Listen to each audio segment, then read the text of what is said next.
And like Greg says, this was supposed to be the New Mutants podcast.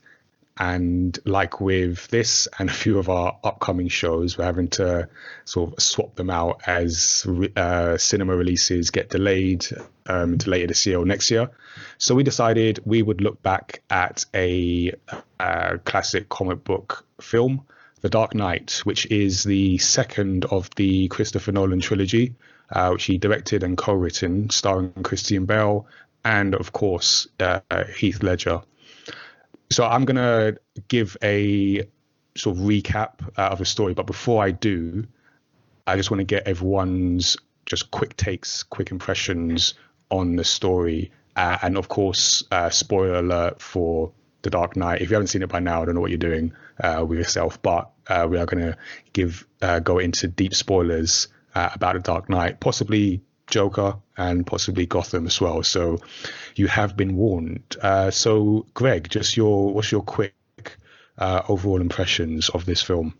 Okay, so when this movie dropped in 2008, I mean, like, I was already, I'm like, full disclosure, I'm like a massive Batman fan.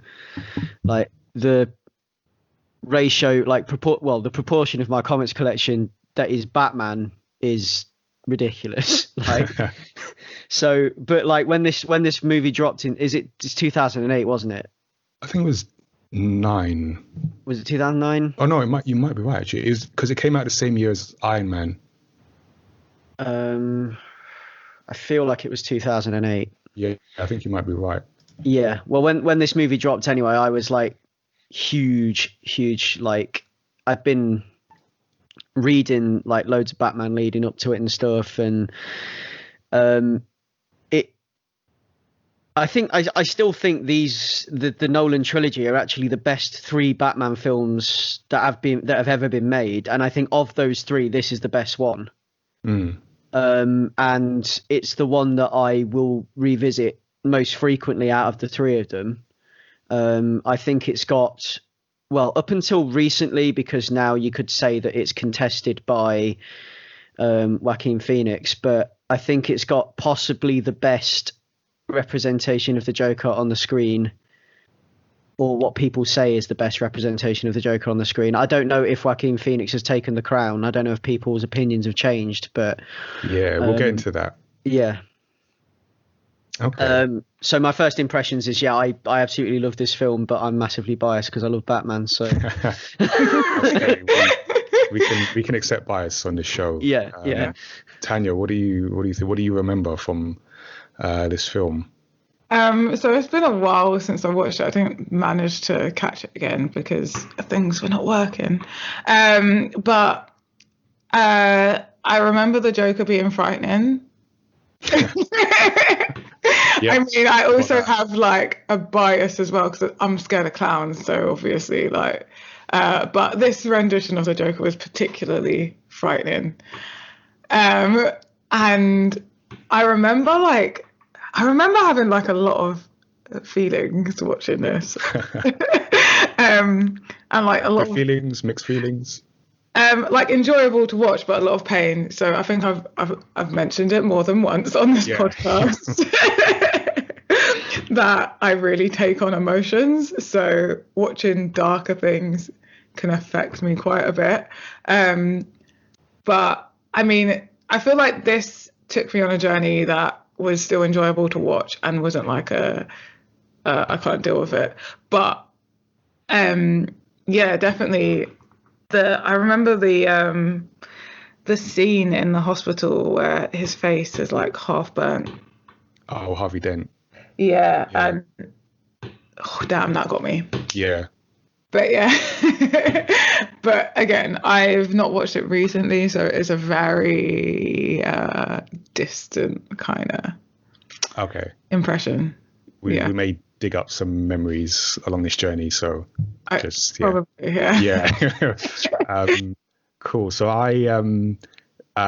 so my own bias is I really like Batman and I really like this film. So when it came out, and pretty much in the sort of decade or over a decade of this other DC films, obviously the MCU's kind of blown up since then.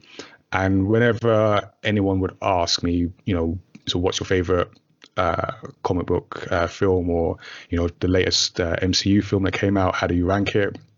I would always give the caveat that I think this is really good, but setting aside The Dark Knight, because for me that just stands head and shoulders above pretty much anything, and that was my feeling sort of at the time and in the years that followed. And so I rewatched it this weekend. I don't know, time is a artificial construct, and I don't know where we are today, but I watched it recently, someday, and I sort of asked myself, do I still feel the same way? And yes, I do. I feel this is such a good film that, for the most part, I feel stands. So I think the only a couple films that maybe come close to it, for me personally, are Joker and Logan, in terms of like the quality of film. But for me, Dark Knight is still the best comic book film there is, by a good margin. And a lot of that is down to the Joker, but also some of the themes that are portrayed throughout the story. So yeah, I'm going to enjoy this discussion because I'm just glad to have a chance to rewatch it and talk about it. Can I just, sorry, am I the only one who The Dark Knight is not their favorite in this trilogy? Oh, in this trilogy? Yes, possibly. Yeah, I think it's the best. I also think it's the best of the trilogy. I think I did like Batman Begins was really good. Like that could have been like the best. And I guess Dark Knight Rises fell a bit short, but I feel part of that was just because of the high standard that had been set by the Dark Knight. Mine is literally in correlation with the order they came out. So Batman Begins is my favorite, but also, like, do you know, it's one of those things that's, I don't know if it's just because of when it came out. Yeah. And it's sort of like connection, like to my, I guess, like emotions during the time it came out or not. Okay.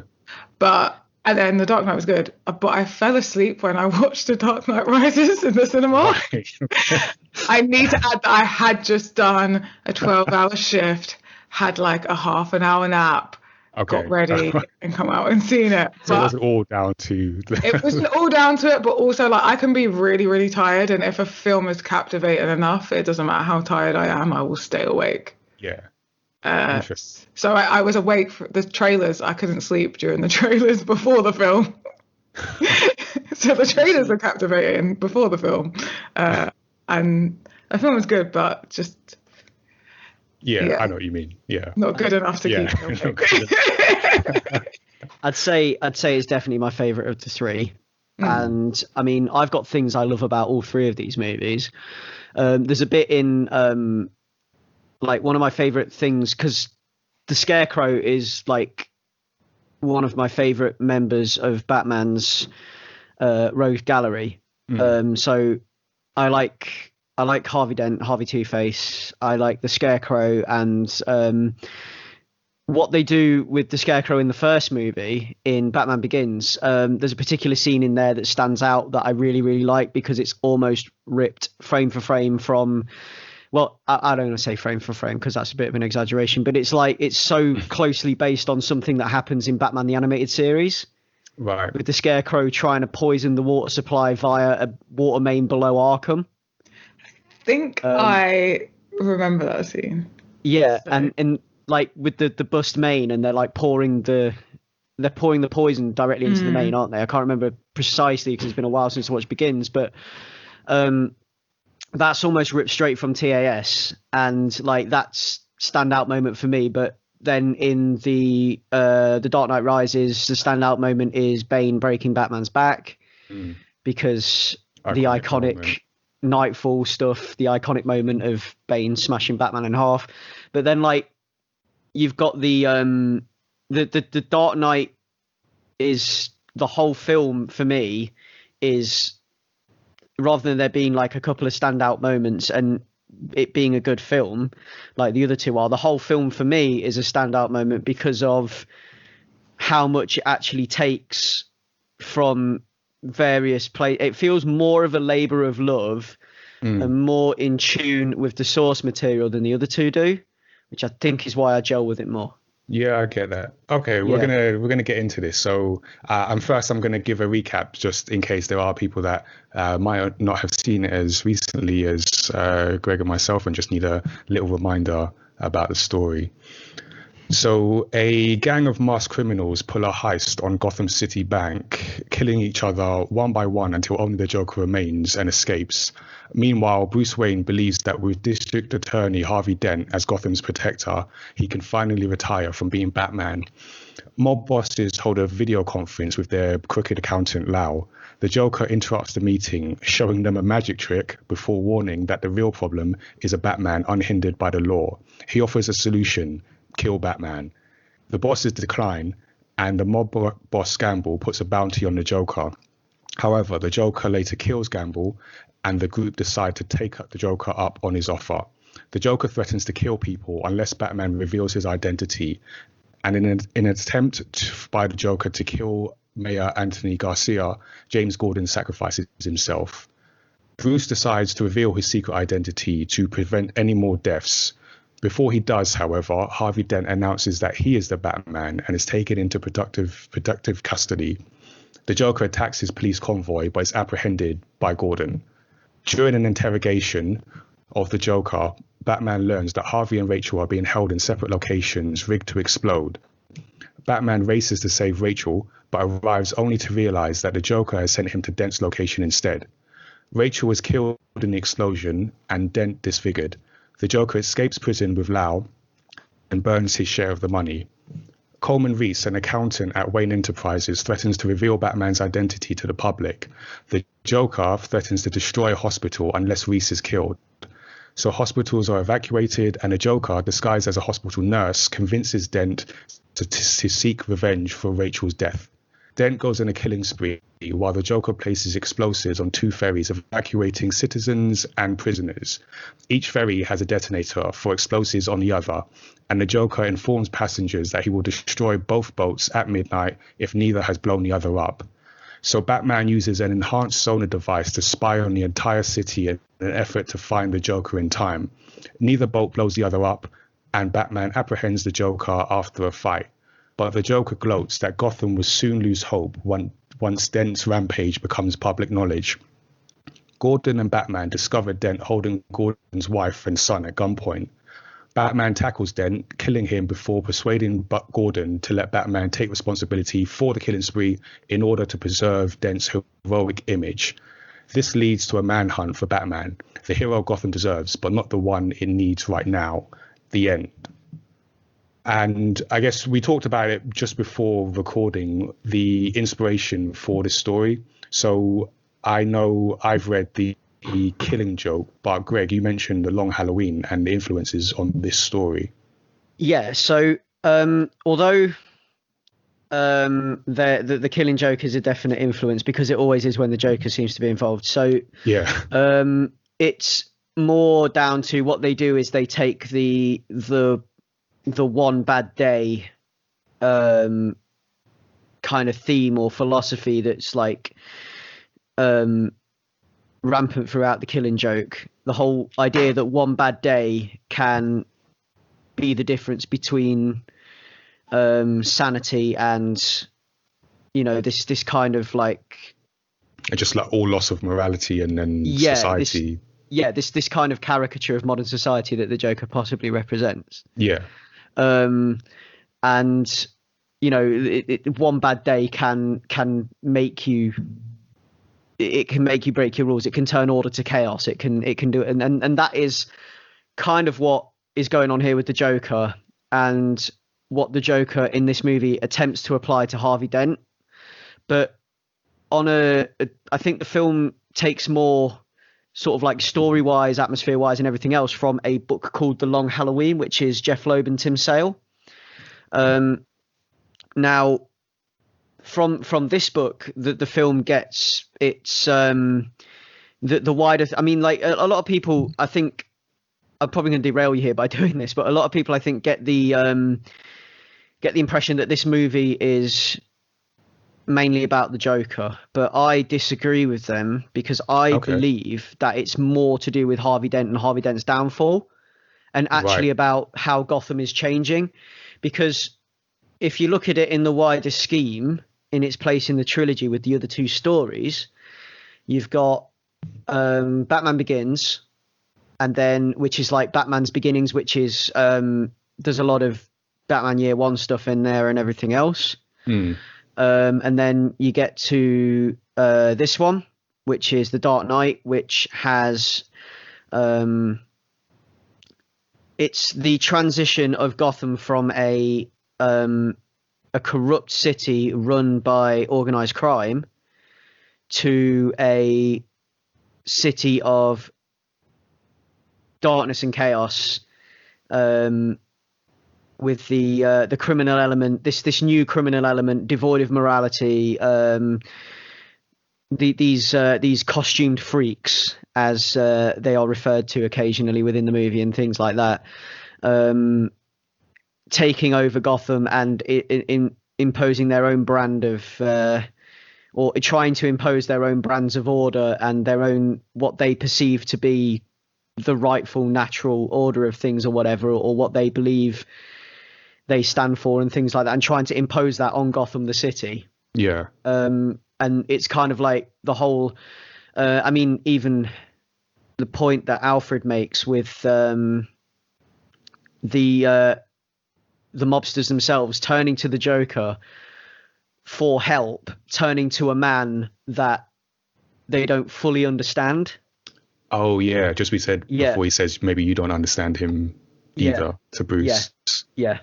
They've turned to a man that they don't fully understand, and that is kind of like what's happening in the book, The Long Halloween, as well, because throughout the book, you've got the crime families, the Maronis and the Falcones, turning to the costumed criminal element of Gotham for help, trying to figure out who the Holiday Killer is.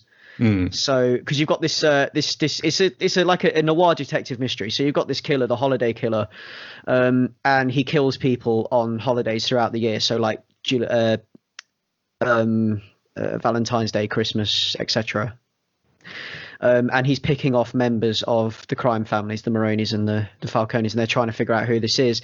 And they're employing different elements of the costume criminal element to try and help them gain an upper hand with something, or to figure out who the killer is. So they get the Riddler to try and help them figure out the riddle of who the killer is. They employ Ivy to make sure a financial deal goes through with Wayne Enterprises and things like that. And you can, if you read The Long Halloween, you can actually see the bare bones of The Dark Knight. It's all there. Like, this is the framework, and what they've done is, if you imagine that this is like two Lego sets, so you've got The Long Halloween is one Lego set and The Killing Joke is another Lego set, and what you do is you just take a small portion of the Killing Joke Lego set, you've got the whole Long Halloween Lego set, and you build something entirely different that's not in the instructions for either Lego set.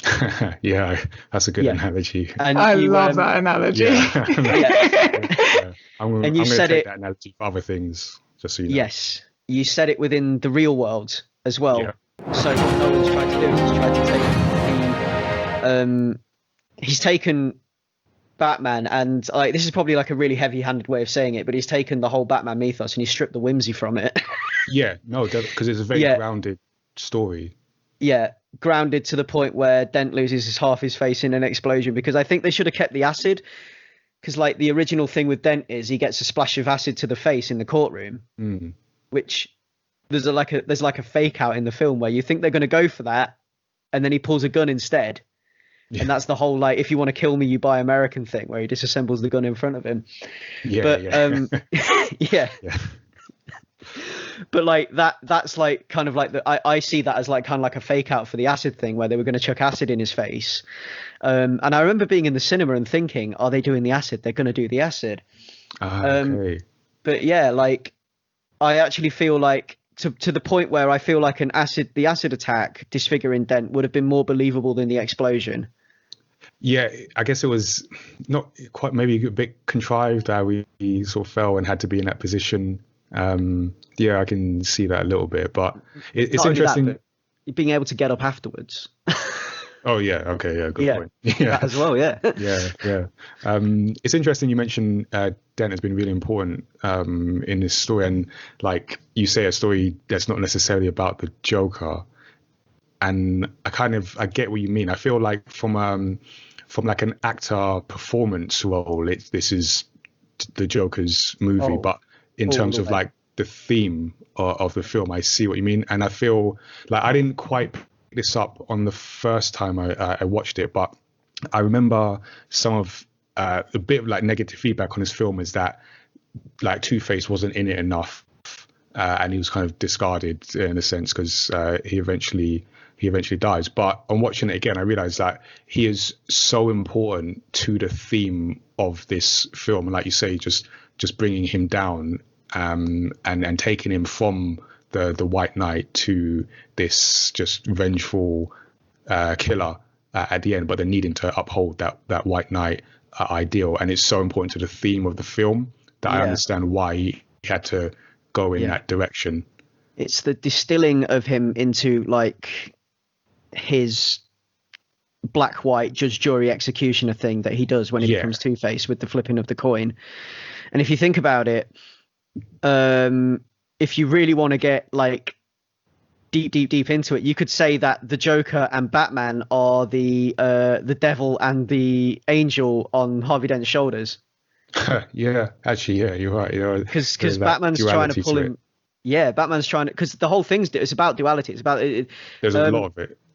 Yeah, what they don't do in this film that they do in other Harvey Dent stories as well is they don't explore the fact that this duality was present prior to the accident very much. In Harvey Dent specifically. Yeah. Right. Yeah, because in other stories about Harvey Dent, it's actually the fact that he already had this vengeful streak, this anger that he struggled to control, that then manifests itself as a whole separate personality when he becomes Two-Face. Right. I feel like they tried to get some of it in because there is a point before he becomes Two-Face where he did almost go that route with one of the, I can't remember, I think one of Joker's sort of lackeys. He's interrogating the guy. Yeah. And he's going a bit too far and Bruce has to pull him back. And he even says like, I can't remember the exact line, but he says like, if you go down this route, sort of every criminal that you've put in jail, they'll will be out and onto the streets. Yeah.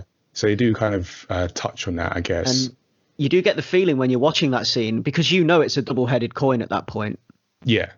You already know it's a double-headed coin. So because he says heads, like if he heads, I'm not going to shoot you. So that he's not going to shoot the guy. He's just trying to intimidate him. Yeah, the path he's already taken. Yeah, but you also get the feeling that if the one side of that coin was scuffed, maybe this would go differently. Like, so it's there, but but it's not there yet. And they only do that once, and I think that's probably down to constraints of like storytelling and everything else where the film's concerned. Yeah, I would have liked film as well. Yeah, I would have liked to have seen more of that. Okay. Maybe a little bit more of that. Maybe a little bit more of that coming out. Like maybe Dent going out and doing something like going out and trying to clean the streets up himself in like a Mac with like a little pistol or something and a hat, covering his face. Getting his vigilante on a little bit or something like that, and then realizing, but doing it the wrong way, not like Batman does, like going lethal with it or something, and that kind of thing. Yeah, and then all of a sudden it begins to manifest itself fully as Two-Face. More of a slow burn rather than the jarring. He's Harvey Dent. He's now Two-Face. He's now It's kind of a quick turn. I get that. Okay, so I mean, like you say, in terms of themes, like Two-Face is important, but certainly a lot of the buzz and the reviews were focused on the Joker and the performance of Heath Ledger. And just watching this back, because since this was released, we've now seen Joker and Joaquin Phoenix, and I guess there's discussion there in terms of like the different portrayals. And one of the things that sort of came to mind for me in seeing them and thinking about the Joker in November is how that character was kind of used to reflect the fears of that time. So with Heath Ledger's Joker, very much being around terrorism and the fear that, America and the world, but specifically America, was having about just people blowing things up. So there's a lot of like explosions. Whereas Joaquin Phoenix's representation of the Joker was about that sort of lone shooter, that mentally ill person that would just sort of flip and start shooting people. So I thought it was interesting to see how the same character is used to reflect some of the fears that people had at the time. Yeah, I get where you're coming from there. It's interesting you say that, because I feel like the Joker as a character anyway, within the Batman comics, has so many different facets, and depending on who's writing the Joker, is presented in so many different ways. And what I find is that the Heath Ledger Joker is more about like he's like an agent of chaos and an anarchist, and his motivations are very grand, and very almost political. Like he's nihilistic and he's anarchistic. So he's and to ground him, they've taken away the kind of goofier side of it, because the whole thing with Nolan wanted to ground it in reality, like present Batman in real life almost a little bit, which is kind of what he's done here, I guess. Yeah, definitely. I feel like that's what he was trying to do anyway, to ground Batman in the real world. But the Joker here, they've stripped away the kind of goofier elements and the kind of they've stripped away the joke. So there isn't a punchline anymore. The Joker is just out to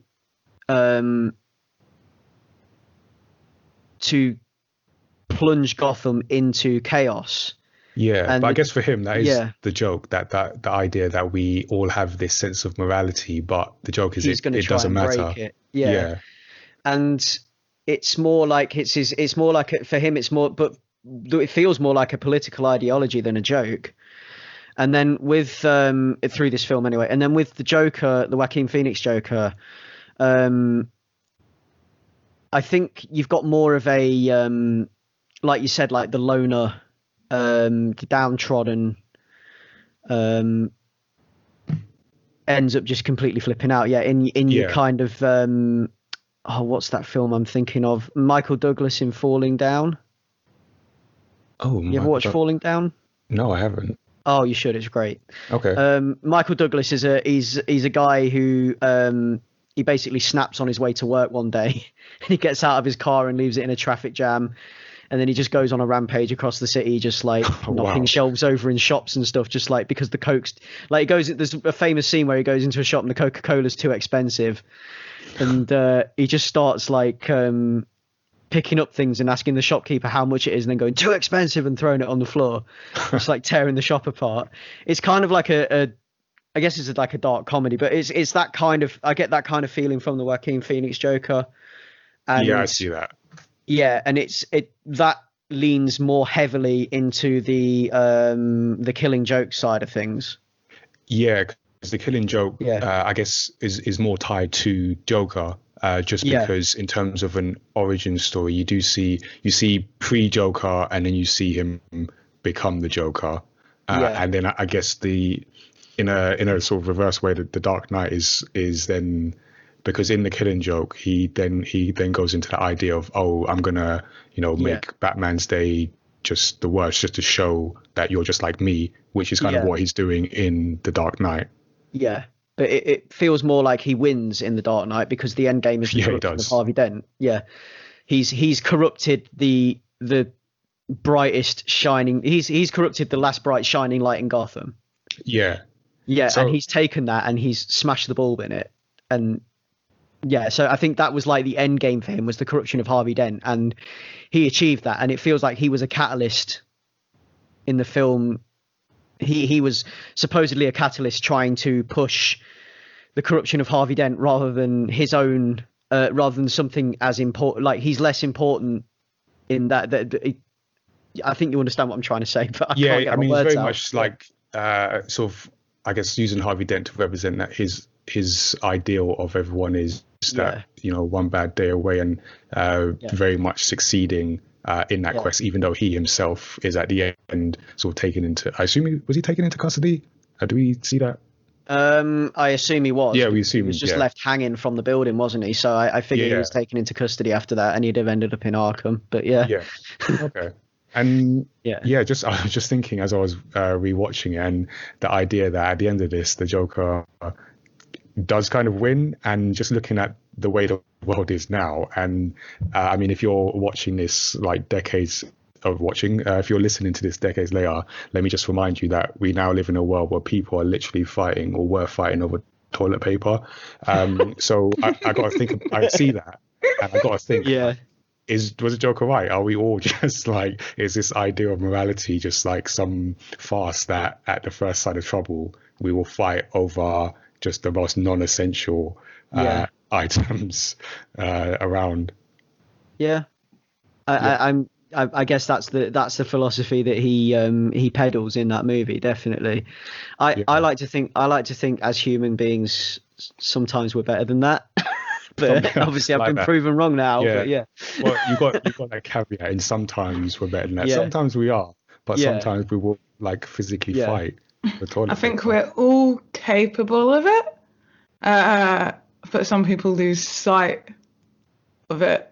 Yes. Yeah. Because as much as there was people fighting over toilet paper, there was plenty of people not.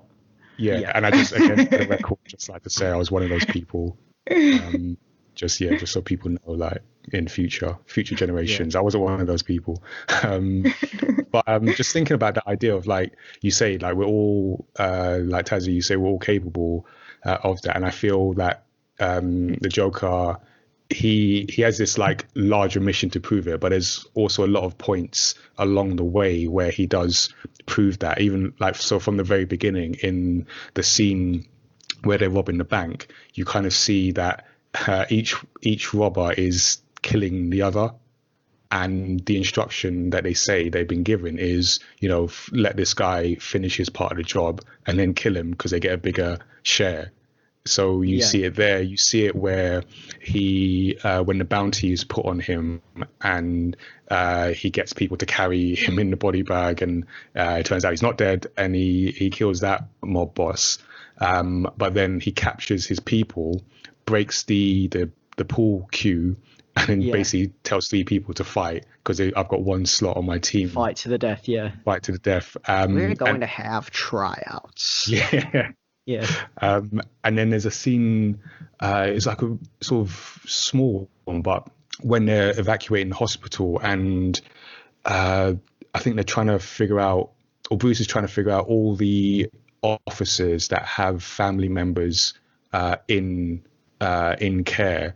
And you see, like, it turns out James Gordon is in the car with one of them, and you sort of see how that person flips as well. So there's a lot of times along the plot where he's kind of showing that theory, or putting that theory to the test, and a lot of times being proven right.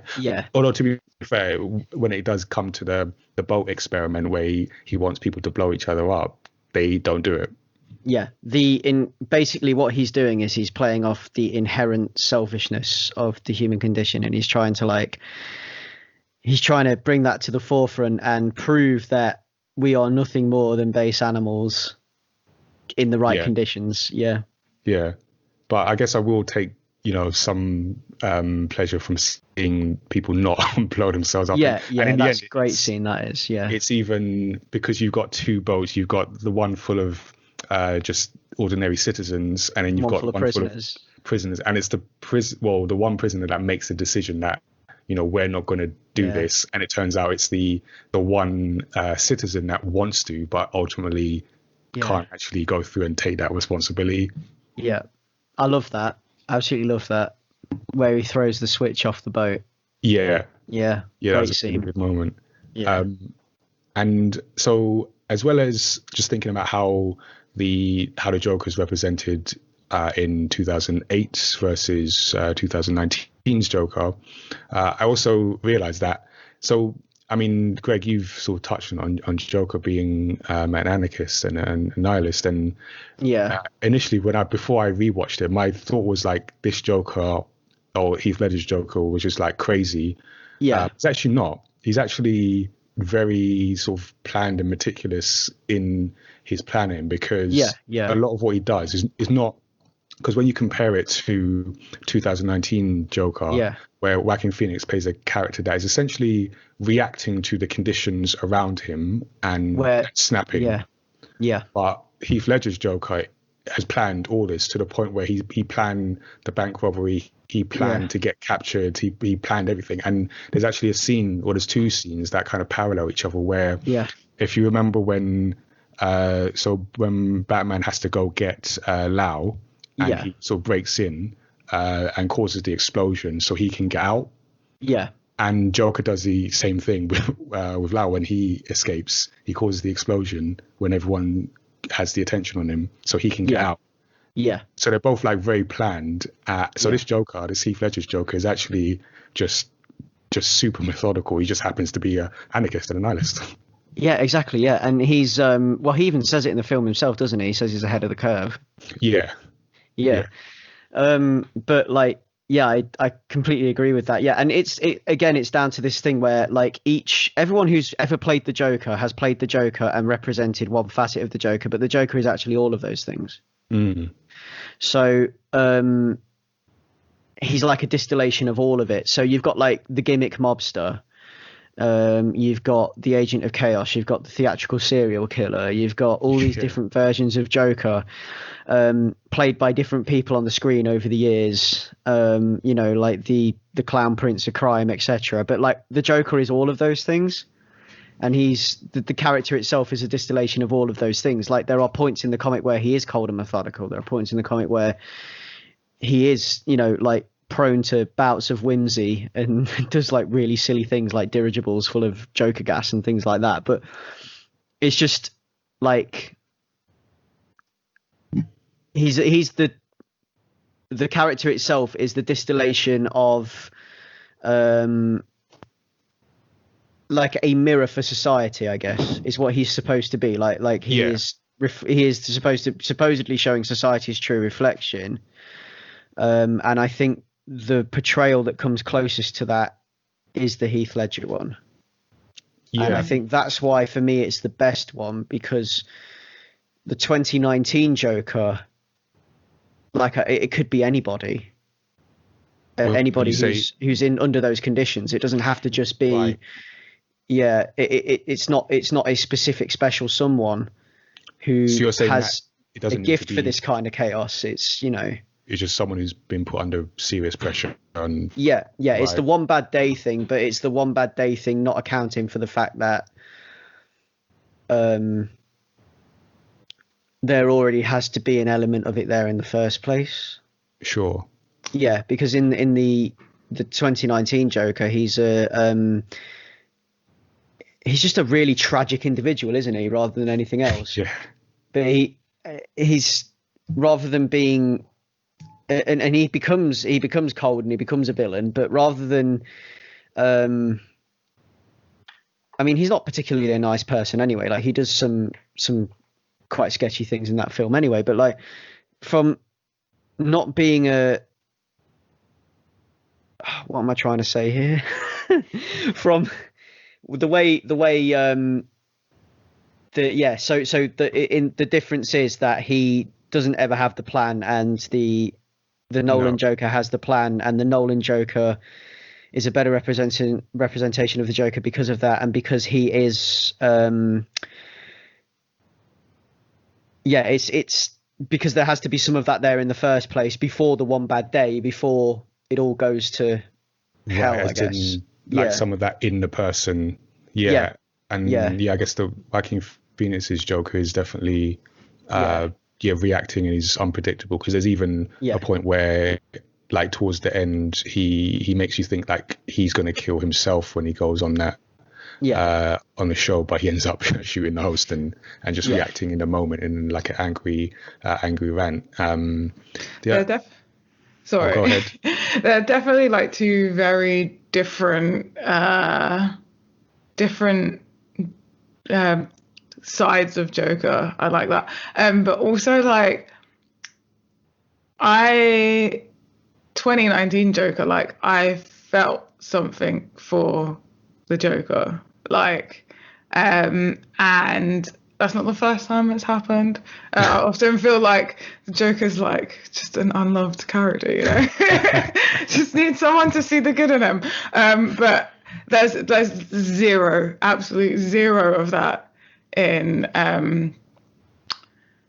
the other one, Heath Ledger's. Yeah.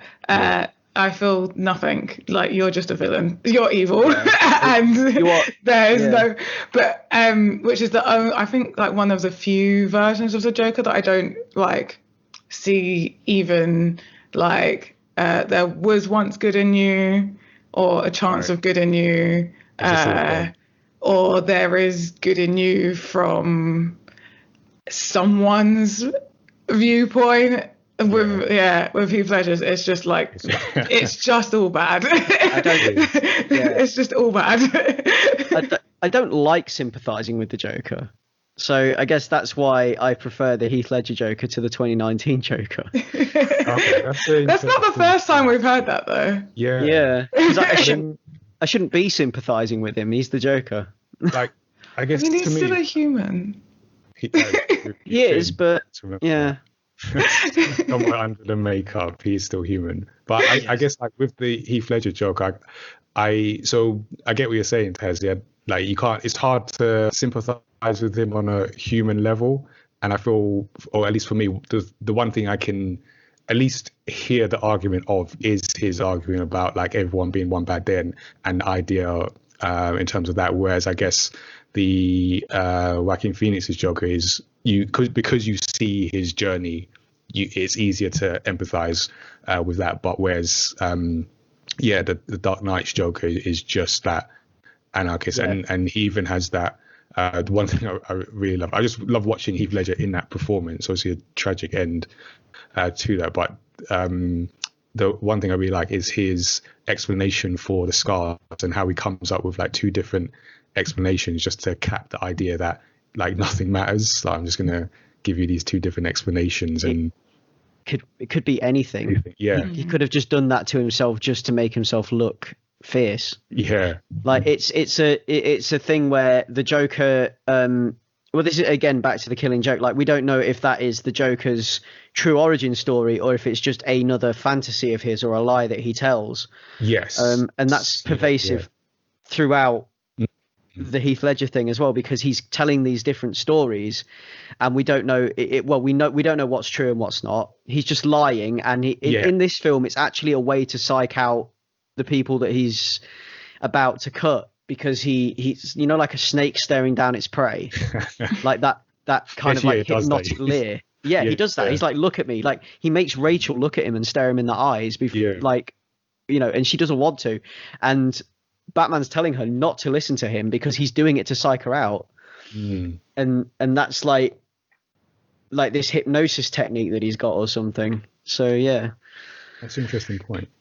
And just again, as I was rewatching and just taking note of the different scenes and where certain points start and end, and I know it's like, because it's a long film, it's like 2.5 hours. Obviously since 2008 we've become more used to that, but at the time I think it was a long film, and I noticed that it took about like 40 minutes to set things up story wise, which is quite a long time. And it seems to, like, I feel like for another film it wouldn't have worked, but it seems to work here, and Christopher Nolan seems to have been able to take 40 minutes to set up the pieces, the players in the story, before it kind of kicks into gear, and then everything just like escalates. So I can't quite get my head around how he's done it, but he's done it. I don't know if anyone else knows that was aware of that, where the first 40 minutes are really just a lot of setup, and it's a long time to go for setting a film. Yeah. I can't remember the film being that long, so I'm going to go with it didn't feel like it was that long. And that's a good thing when you can't, when you're not checking your watch, like when they're going to get to it.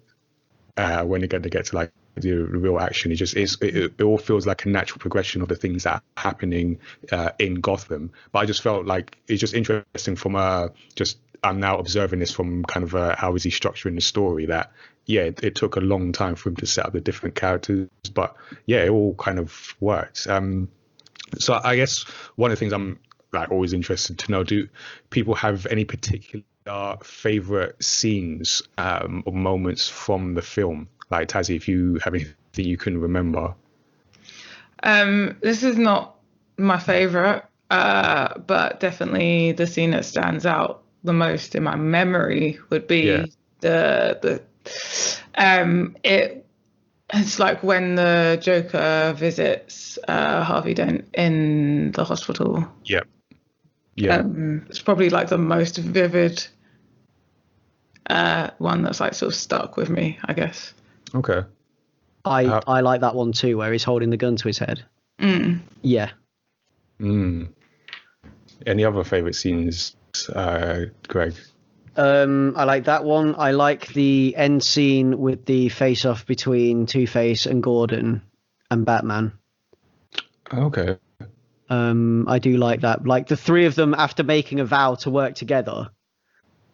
Yeah, that's like the result of that and how everything's just gone horribly wrong. Falling apart, totally. Yeah, the three of them at the end again, meeting up again, and how everything's completely changed and everything's fallen apart.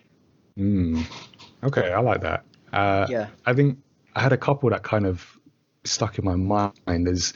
So the interrogation scene, which I just thought was great, and it was so well played by both. But in terms of, again, going to the theme of the idea, the theme of the story, and particularly the antagonist and protagonist in this story and how they're so intertwined. And like for any sort of good story, really, you should have an antagonist that really attacks sort of the weakness of the protagonist. And there's a moment where I think Batman starts getting physical with Joker, and Joker says, you can't hurt me. You've got nothing to hurt me with. There's nothing to do with all that strength. And it just shows that meeting of the ideals, where you've got the Batman who's sort of strength and but to a point where he's not going to kill anyone, and the Joker knows this, and his whole thing is, I want to push you, but you can't do anything. And then the Joker's trying to get him to break his one rule. Exactly. And he's trying to goad him into doing it. He's got a death wish. So I just love that moment when they meet. And early on in the film, the introduction to the Joker, it was really the introduction, because you see him in the robbery scene, but the scene where he enters with all the other criminals, and the way he takes over, essentially, because you've got this scene where you have all these hardened criminals, they're all in there, they're discussing, the power is with them, and then you see Lau through the screen, and then you see like, oh, now the power is with him because everyone's listening to him and they're taking instructions from him. And then the Joker comes in and everyone's like, who is this guy, who's this freak? And that's what they call him. But then he does the I'm going to make the pencil disappear. Yeah. And then the moment he does that, it changes. Like, now we have to listen. Now he's got the power. I just love how he enters at the bottom and leaves on top. Completely captive audience after that. Yeah. I love that. Yeah, I agree. So there's a lot. And again, like I said at the top, I feel it, for me personally, like, this is still the best comic book movie, although I really do enjoy Batman Begins as well. So and I guess the two that have come close for me are Logan and Joker. So do you think, or you might disagree with what I'm saying, but let's just assume that, do you think there'll be another comic book movie as good as The Dark Knight going forward? I don't know, because I feel like Logan, I'm like you, I feel like Logan sits on the same level as The Dark Knight. Yeah. That's like a whole different thing. But like, I'm not sure if I feel like there will ever be anything as because there are good comic book films. I mean, the Marvel films are good popcorn films. They're good in a different way. Yeah. But I don't know if there will be anything that is ever as good in the same way that The Dark Knight is good on a sort of like a well-made, like very well constructed film. Yeah, in that way. And doing that and being, rather than, it's not just a comic, it's a serious film with serious themes. It's not like I mean, like the Avengers films they're popcorn movies, and they are out and out comic book movies. Yeah. And they have out and out comic book themes. And they are grand and they are showy and everything else. But this is like you can take this film and then you can put it on in the same kind of category as some other Nolan films. Like, it's a serious film with serious themes, and I don't think they're ever going to be able to take I think people will struggle to take a comic book character or take comic book themes or a comic book story and adapt it in such a way that when it actually gets to the screen, it's that kind of serious film that can be taken seriously on a critical level, rather than just being dismissed as another comic book movie. I mean, I hate the fact that comic movies are dismissed as comic book movies, because they shouldn't be, because they're not. No. But it's, I don't even feel like Joker does it as well. I feel like the only two great examples of it are Logan and Dark Knight.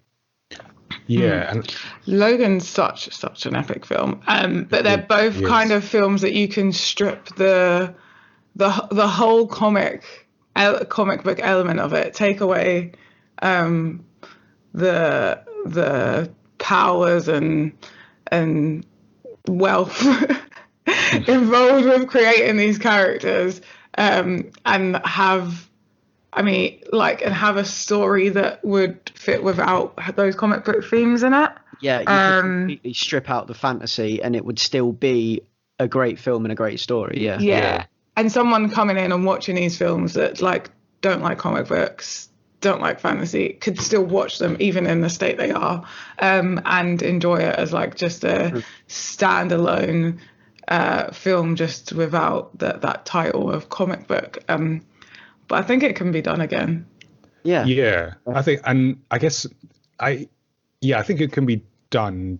The only thing that gives me some skepticism, and before I say that, I will say like you said, that I enjoy sort of the MCU, and for me the best cinema experience that I've had personally is watching Endgame in the cinema in California, like a packed cinema, and on I don't know, the second day after it came out. That was the best, just all the emotions, just roller coaster. But I still think Dark Knight stands head and shoulders. But the thing that gives me sort of pause is just seeing how Disney are buying up sort of all the properties and kind of taking over. And for me, that kind of restricts the likelihood, not to say it can't be done, but it kind of reduces the likelihood of having that sort of standout, that just separate entity in terms of comic book movie, where you had sort of Dark Knight, again, obviously not a Disney film, and Logan being a Marvel property but not a Disney made film. And just the fact that Disney are kind of buying up everything gives me pause in that sense. But hopefully we will see sort of people take that approach to telling comic book stories, where you can kind of sort of reduce it to the good principles of storytelling and the structure of a film, and just make something that you don't have to be super into comic book movies to understand, to enjoy. So fingers crossed basically is what I'm saying. Fingers crossed. Let us know what you think. If you have, in this lockdown era, if you've, managed to rewatch The Dark Knight or any of the other Nolan trilogy films, let us know what you think. Feedback at mayamada.com. So we're going to go into our story tip right now.